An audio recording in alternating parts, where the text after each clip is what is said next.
reality series, The Traitors. Stick around.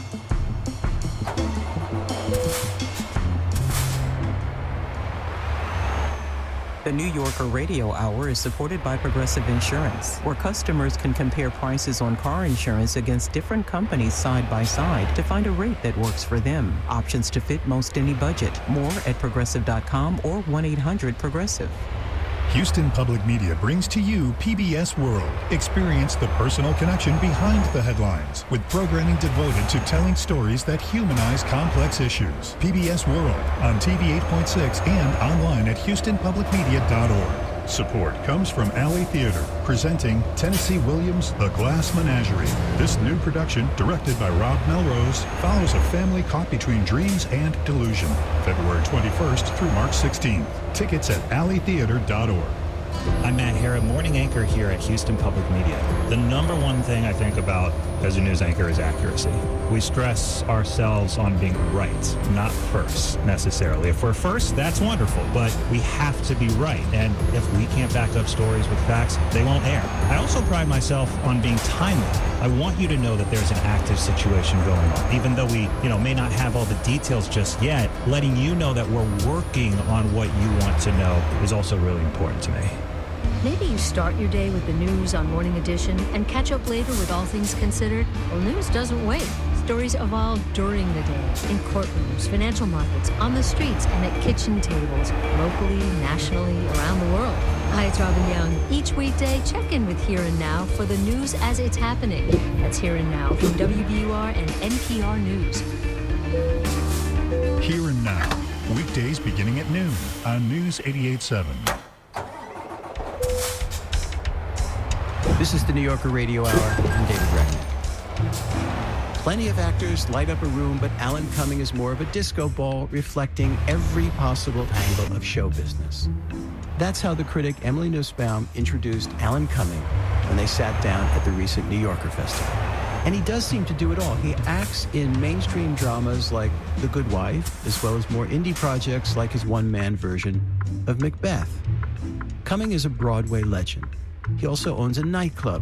He recorded a duet about Scottish independence with a Gaelic rapper. His memoir, Not My Father's Son, was a bestseller, and he stars in the Emmy-winning reality show, The Traitors, on Peacock. Here's Alan Cumming at the New Yorker Festival, speaking with staff writer Emily Nussbaum. So straight out of Scotland, but eternally beloved in New York, welcome Alan Cumming. Thank you. Thank you very much. So, for anybody who hasn't seen it, Traitors is a reality show that stars reality stars. Mostly, yeah. There's mostly. a lot of people from different. The reality universe, as well as some random famous people. It's sort of, celebrities, and they all go to a castle, and it's supposed to be my castle. It's not. And I pretend it is, and we do these, they play this game that's basically the Murder, parlor game, Mafia. Yeah. So who is this guy who owns this castle? Like, did you think at all about him as a character? Does he have a backstory? Does he... I think of him absolutely as a character. I think of him as this sort of combination of a dandy Scottish laird / sort of James Bond villain / sort of eccentric old-fashioned nut, and who has this big castle and like that film Clue or something. It's got all those combinations of these very theatrical. Camp in the true sense of camp, the sort of the wit and the sort of sardonic kind of camp, and he's sort of imposing and scary, but not mean.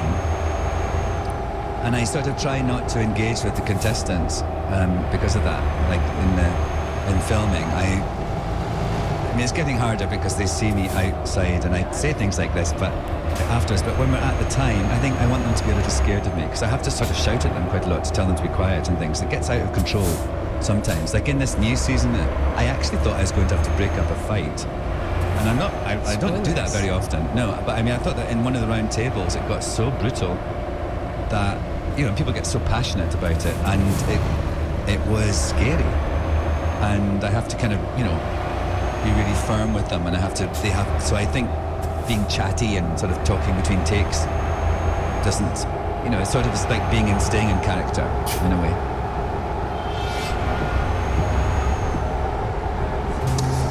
Well, good morning, my ever-decreasing circle of friends. Last night, MJ, Kate, Trishelle, and Parvati were hung out to dry, but it was Bergie who suffered the final devastating blow, brutally dispatched by the traitors.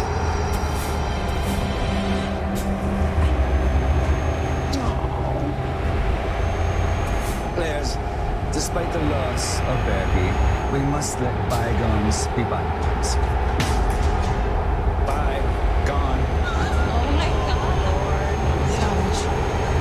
Soon, players, you must turn your attention to today's mission.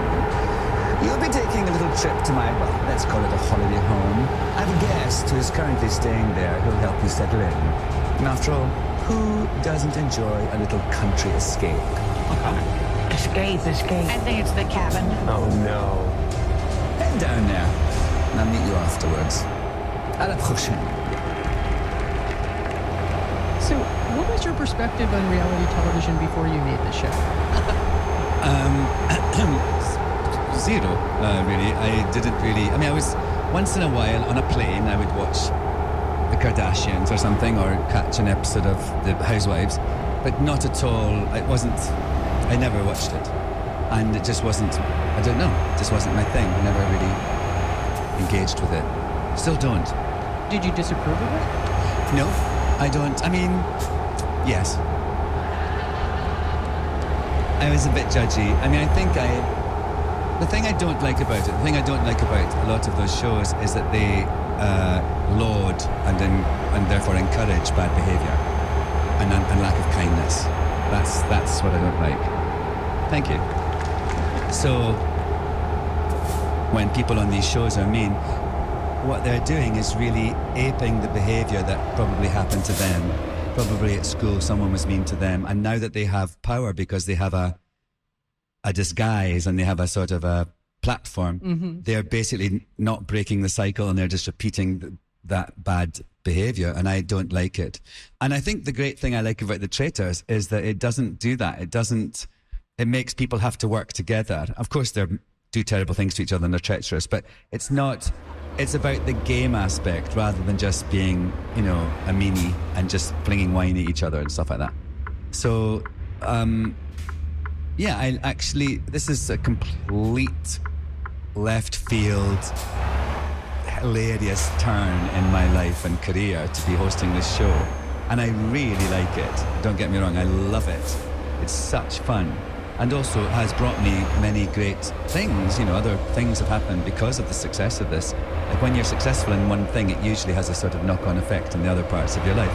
And so I've been around the block long enough to recognise that your career, not that I've ever feel I have been in the doldrums, but you have peaks and less big peaks. You actually appeared on a very different kind of reality show that you talk about in your memoir called Who Do You Think You Are? That was the name of it, right? Where it was a genealogy show. Who do you think you are, yeah. That traced the life of your grandfather. And in that, you were the subject. You were on the other side of the camera. And I'm wondering, looking back on that experience, how you feel about it, whether you feel good about it, whether you feel ambivalent, or if you feel regrets, and whether you learned anything from it. I certainly learned stuff from it. Well, I mean, when it happened, when they asked me, I remember thinking, this is the best thing that's happened to me about being famous. Because there was a mystery in my family, and they ask you if you'd like to be a part of it, and then they go away and research you for a while, a couple of months, and they come back and say, yes, we want to do it, and then they say, and we're actually going to feature this part of this area of your family. And so there was this mystery in my family, and I just remember thinking, I'm going to be able to, because I'm famous, and the BBC's research and all the things are going to be able to, that will make my mum have this knowledge that she's never had about what happened to her father, and what a great gift that is. And then, a month later, I was like, this is the worst thing that's ever happened to me about being famous. And because I had to call up my mum and tell her something truly awful, which was that her father had died in Malaysia playing Russian roulette. Yeah. And I met, someone who had known him, told me that in this little cafe in Malaysia, and it was, I don't regret it, because I feel the truth is better than not knowing, even if the truth is hard. And it made a lot of sense to a lot of things, and I just think it was, but what was awful, even more awful, was at the time that this was happening, my father, because he thought that because the show said, they asked me if they could interview him, and I said yes, of course, whatever, but I don't want him to be on the show. But just because they were going to research, ask all your aunties and uncles and all these people. And so he knew that he refused to be interviewed for it, and I didn't know how to get hold of him because we were estranged. He was estranged from us for decades. But they got him, and he refused to be interviewed even just for the research. But then he knew I was doing it. So because he thought I was going to find out something, he preempted it and reached out to my brother and told him to tell me that I was not his biological son. And that happened the night before I started filming the thing, when I found out my grandfather died from playing Russian roulette. So all the way through this thing, I was having to deal with my father again for the first time in decades. And that's what my book, it made a good memoir, I suppose, but that's what my book's all about, this sort of duality and just how awful that was. It was awful. I really am sideswiped. I didn't see that one coming at all. What state of mind must he have been in to be getting his kicks from being in some little bar, putting a gun to his head. I feel really sad for him. Being told on camera that your grandfather died playing Russian roulette is a lot. It's not just like, oh, your great aunt was a minister to Queen Elizabeth and the blah blah. You're like, how fascinating. It was really, and also it was so near, it was so close. He's one generation away, and so, but as I say, I don't regret it. I have no regrets, actually. You were raised in a very abusive household in a rural Scottish estate where your father was the caretaker, and then you escaped and you trained to become an actor, and you achieved success relatively quickly in your career. And I wanted to ask a little bit about what that first dose of attention was like for you. Well, I think what's interesting about becoming famous is you don't get lessons on it at drama school, and I was also coming from a culture where celebrity is not king like it is here. It was more shocking to me. I mean, obviously I knew famous people, there were famous people, but it wasn't quite, it happened so fast, and I was so young. And also, when you become famous, for me, what being famous is that people starting to be interested in you as you and your private life as much, if not more, than your work. And so I wasn't ready for that, because there were areas of my life, like my relationship with my father, that I couldn't even talk about, let alone share it with a journalist or anything. And so that was what was hard for me, was just this interest in me as a person, aside from me as a performer. And I'm really glad that it happened, that I sort of was famous in Scotland, and then I ran away and moved to London, and I started to be famous in London. And then I sort of ran away and went to America, and I started to be famous in America. So it's kind of gone like this. And I've got, I'm now quite used to it, and it's sort of such a part of my life. But back then it was really overwhelming. I mean, it is still overwhelming. I mean, I was just talking about this the other day, that when people ask me, but what is it like to be famous? What does that mean to you? I always say there are many great things about it. I get to do the work I want to do. I get to meet incredible people, but also you have to live with such a huge level of self-consciousness every time you leave your home. And that is a lot. Is there advice that you would give to somebody who, I mean, I'm sure you've met people on the cusp of fame when they get famous early. Do you offer them any guidance? I mean, my only thing is just to not be coy. I was coy about certain things in my life, and it blew up in my face. And also, I think I became famous in the sort of 80s, actually, in Scotland, and then in the 90s in Britain as a whole. And that was a time of huge. The tabloids were at their height of their awfulness, and so all those things that you hear about, like people raking through your trash cans and door-stopping you and your family and your exes and shouting through your letterbox and all these things, that all happened to me, and I feel like that was because I wasn't ready, but also I sort of felt if I didn't give everything away and was coy about certain things, it would stop people speculating, and actually it was the opposite. It just made them more and more interested and more fascinated. I mean, and I think that in life in general, actually, I suppose, it's just sort of authenticity and openness are two qualities that will only make your life better. Alan Cumming speaking with staff writer Emily Nussbaum at the New Yorker Festival. You can watch highlights from the festival at NewYorker.com and subscribe to The New Yorker at NewYorker.com as well. We've been interviewing actors, musicians, and writers and more since the New Yorker Radio Hour went on the air 10 years ago. And we've gathered some of our favorite moments into 3 playlists for you.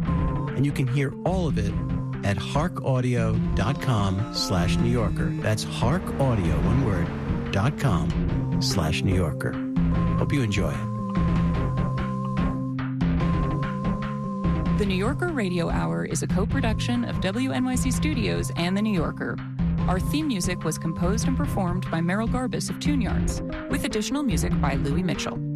This episode was produced by Max Balton, Adam Howard, David Krasnow, Jeffrey Masters, Louis Mitchell, Jared Paul, and Ursula Summer. And we had help this week from Chris Hagel.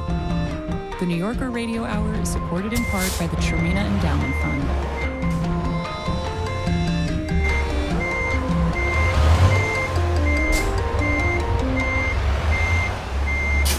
Houston Public Media is licensed to the University of Houston system, governed by the UH Board of Regents.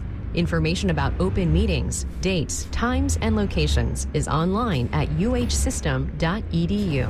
I'm News 88.7 afternoon anchor Gail DeLauder. The most important thing when you sit down to do the news every day is to be accurate. You've got to have the names correct. You've got to have the information correct. You've got to know when something happened, why something happened. So that accuracy is very important. A lot of news agencies, they want to be the first on the air with something, but that can get you into trouble. So you've got to make sure that it's correct and you're going on the best information that you have at the time. But timeliness is important too, but you've got to be accurate with that information. This is your NPR station, KUHF Houston News 88.7, a service of the University of Houston. Get local and breaking news anytime at HoustonPublicMedia.org. Listen to us on your favorite devices. Tell your smart speaker to play News 88.7.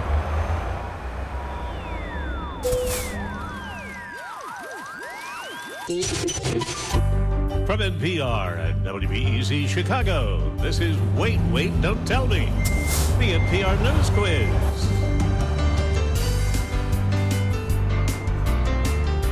I'm Bill Curtis. And I'm Peter Sagal. This week, hundreds of thousands of people had to confront the ultimate nightmare, remember exactly what they did while at work. We'll ask who wanted to know. Plus, comedian Roy Wood Jr. explains how the comedy news quiz he hosts for CNN was a completely original idea. And Bill Curtis, back from his extended break, explains what he was doing. And here's a hint, Alexa will never sound the same again. Amazon gains a thrilling new asset. We'll ask what the latest thing that can be shipped for free is on our quiz, coming up right after this hour's news.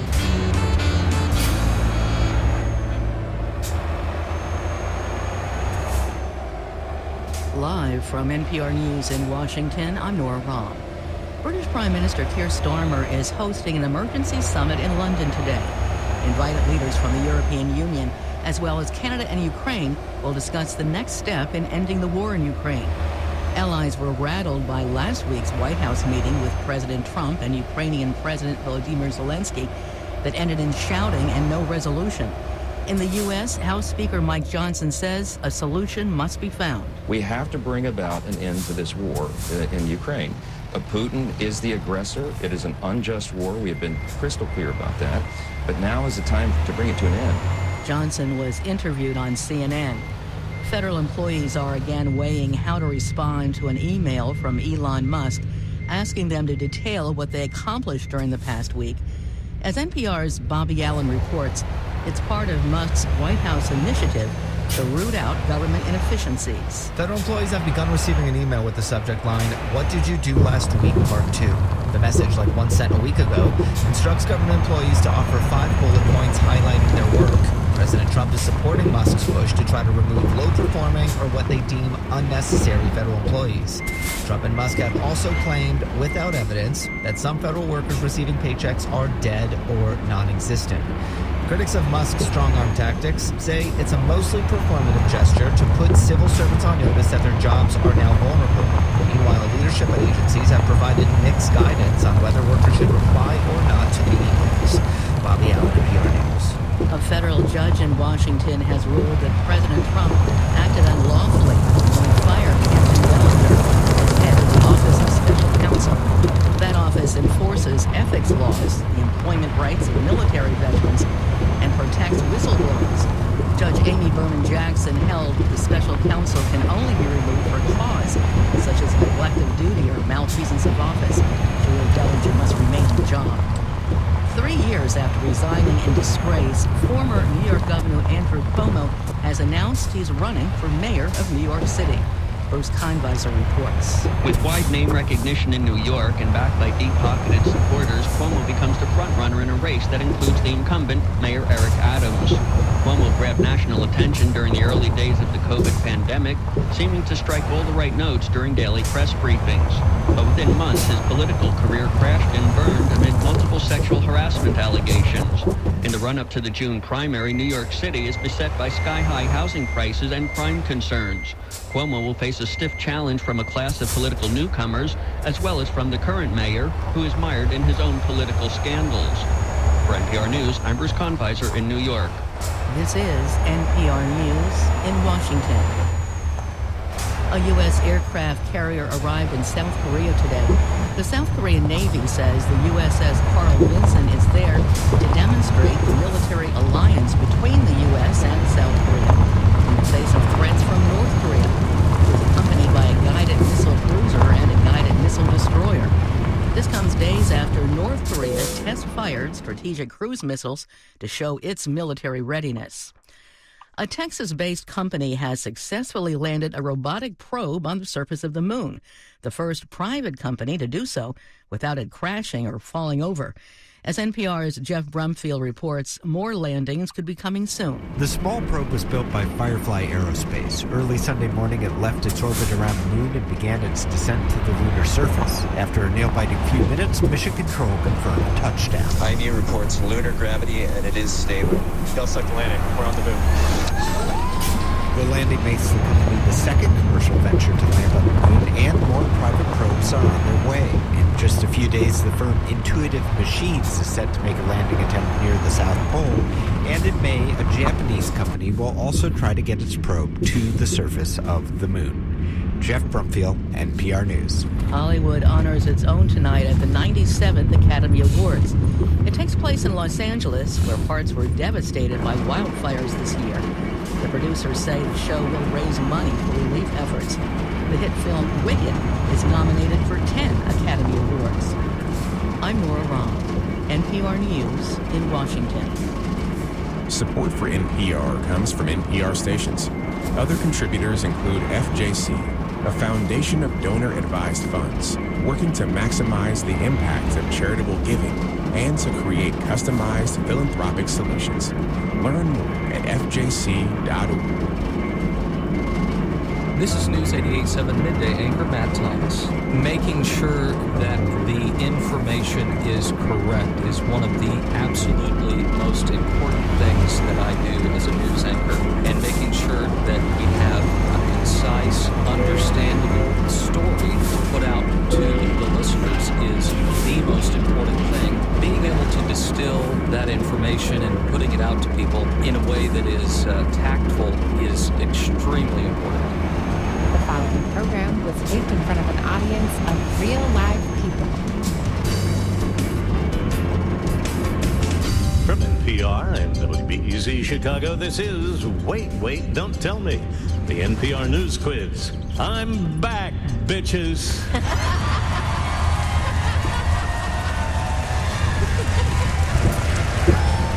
I'm Bill Curtis, and here is your host at the Studebaker Theater at the Fine Arts Building in Chicago, Illinois, Peter Sagal. Thank you, Bill. Thanks, everybody.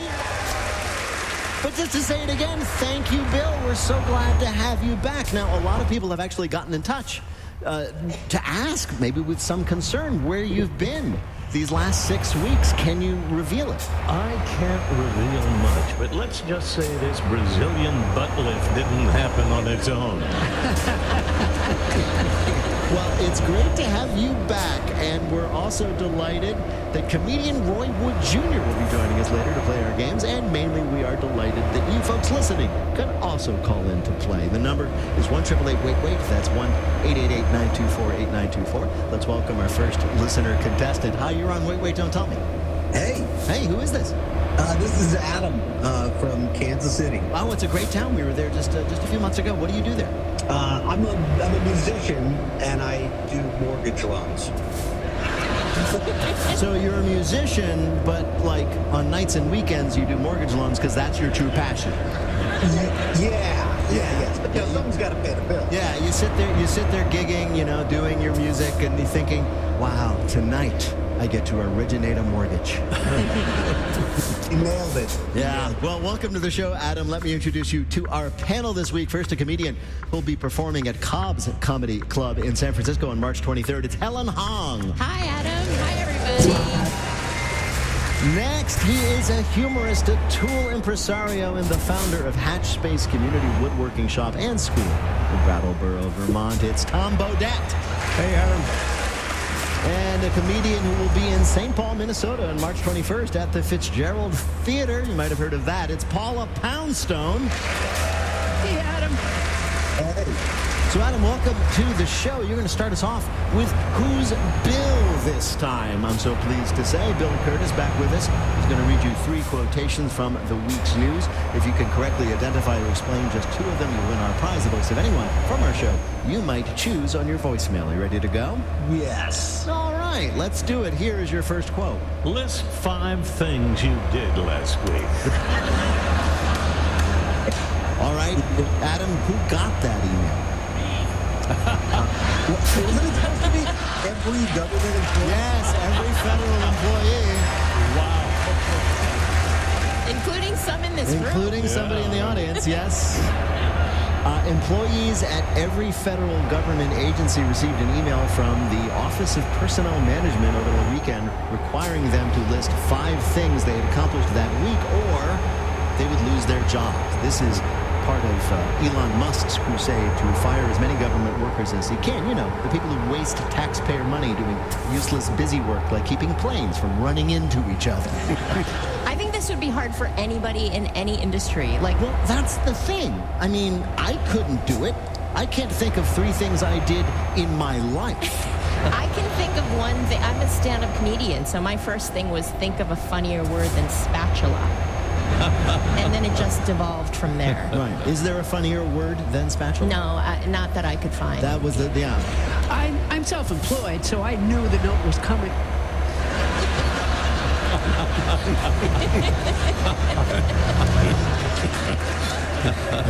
Who sent it? Did you send it to yourself? I did, yes. Yeah. You were like, well, it's time to see what that Poundstone woman does to earn her keep. I'll tell you something. Sometimes I see that look in my eye, and I know heads are going to roll. But apparently, some people got it and copped an attitude. You want 5 things I did last week? Your mom, your mom, your mom, your dad, and your mom. That was definitely from someone at the DMV. Probably. All right. Here is your next quote, Adam. This is the best thing to happen to sports in a long, long time. That was somebody over on Twitter reacting to the latest attempt to modernize baseball. For spring training, Major League Baseball is trying out umpires who are what? AI? Yes, they're robot umpires. Very good. During spring training, Major League Baseball is experimenting with robot umpires to help call balls and strikes. The technology required to do this is amazing. Do you know how complicated it is to weld on a protective cup? Are they going to teach the robots to spit? Because that's all I see them doing ever is spitting and chewing gum and then making like weird hand gestures. You're not a baseball fan, No. are you? There'll be a little port that'll just spit out sunflower seeds every once in a while. No, what it is it's an automated system that uses lasers and cameras to judge the strike zone and see where the ball goes in it, and they act as fact checkers for the human ump. So if a player thinks the ump got a call wrong, he can appeal to the robot, and they get better results if they start the request with, "Oh, my silicon overload." Beseech your judgment. Wow, it seems like there's a lot of jobs opening up for robots. I think when I get that prompt, "Are you a robot?" I'm going to start saying yes. You're hired. Yeah.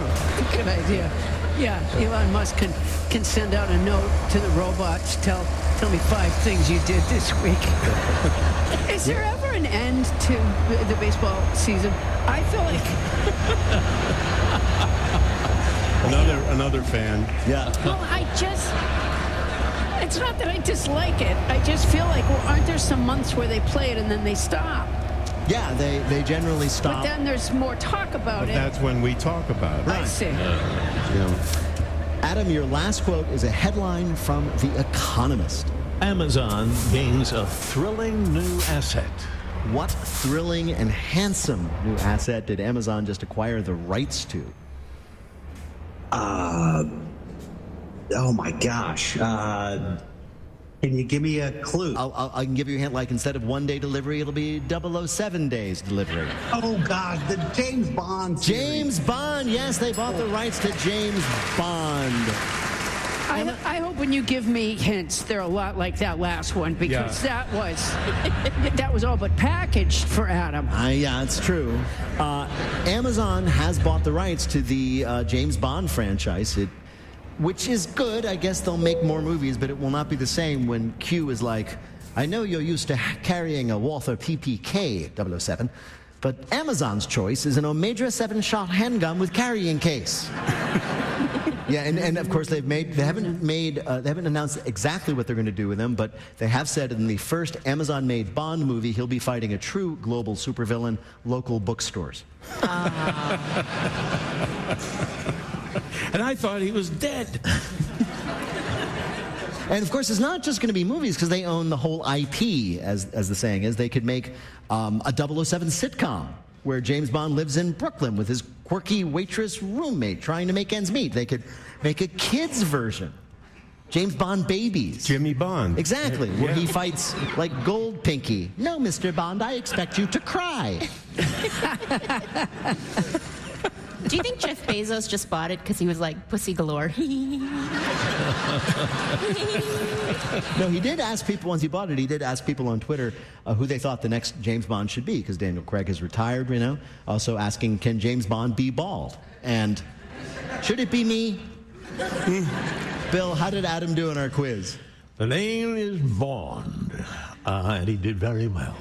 3 in a row. Congratulations, Adam. Well done. Cheers. Thank you.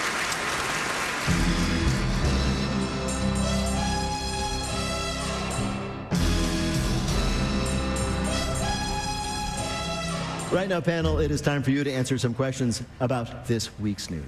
Helen, it's well documented that mood swings are one of the side effects of hormonal birth control. I say this as a feminist and an ally. Don't I know it? Well, one woman who started taking a new birth control recently reported a rather surprising side effect. What? Having a baby? Whoopsie. That would be a very interesting side effect. That would be a horrible side effect. Can I have a hint? Yes, she really, really, really wants to know if you'll still need him when he's 64. Being obsessed with Paul McCartney? Specifically, yes, worrying about him dying. What? That's a side effect of a birth control? Yeah, apparently birth control. That's really specific. That's so specific. I know, it's very strange. It's a little weird. That's the thing. I mean, because all women know that birth control is a scientific marvel. It can protect you from pregnancy and make you cry at every TV commercial, right? I mean, the avocados came all the way from Mexico. That is so beautiful. Anyway, but this woman says that she experienced a very strange symptom. She went on a new kind of birth control. She cannot stop worrying about Paul McCartney dying. According to the woman, quote, every time I think of him, I start weeping. Doctors are, concerned. It's not serious, but still, they're trying a new prescription. It has different side effects. This one, for example, makes you want to murder Paul McCartney. I was going to say, how did she know that it was specifically that? She got off it and she was like, oh, screw that guy. Pretty much, yeah. Yeah? Wow. Yeah. And then she went back on it. She was like, oh, cool. Yeah. Wings is the best. That is weird. I'd like to see some more studies on that. I think that's a little weird. I think their sample size was 1. No, the doctors do say that this weeping over Paul McCartney, that's within normal, limits for mood swings brought on by hormonal changes. They would only start getting concerned if she was weeping over Ringo. No, I disagree. I think, again, I feel that Ringo is within...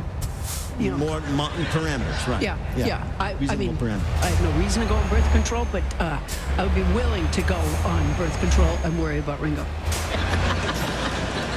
I just can't contribute to this. You can after you take this. Is there a Viagra version where if you took Viagra, Tom, you'd be like, oh no, Hootie and the Blowfish? Probably. Hootie and the Bluefish. Okay. Hootie and the Bluefish, yeah. Okay, so there is a side effect where you mispronounce older bands' names. Yes. Yeah. Yes. Yeah. Oh, the bottles. I love the bottles. Yeah. Oh, Peter, Paul, and Murray. Oh, my God, I love them. Who is right? Coming up, our panel is dressed to impress in our Bluff the Listener game called 1-888 Wait Wait to play. We'll be back in a minute with more of Wait Wait Don't Tell Me from NPR. Hi, this is Matt Hara. There's been a lot of news to cover in Houston over the last few months. Keep listening to Houston Public Media for the latest, and if you've got a car, truck, boat, or RV you don't need anymore, donate it to the station. It could be worth hundreds of dollars in support. The donation process is easy for you, and we'll pick up your vehicle in any condition. Here's how to get started. Go to HoustonPublicMedia.org/cars to learn more. Thank you. Houston Public Media brings to you PBS World. 24 hours a day, 7 days a week on TV 8.6. Experience the personal connection behind the headlines with programming devoted to telling stories that humanize complex issues. PBS World helps us understand the movements, conflicts, and cultures that connect us all. PBS World on TV 8.6 and online at HoustonPublicMedia.org. I'm Matt Hara, morning anchor here at Houston Public Media. Some of the Houston events that have been memorable to me, obviously Hurricane Beryl comes to mind this last year, not only as a news anchor, getting people prepared in the days leading up to the storm and the recovery afterwards, but also the actual broadcast itself during the storm, as the eye was coming right up I-45. That story really pops out. I remember the big moment also when it was announced that HISD was being taken over by the state of Texas. We had special coverage for that moment as well. Support for NPR comes from NPR stations and BetterHelp, committed to making mental well-being a priority and offering support in taking on everything life demands, with therapists available to communicate via video, chat, or phone.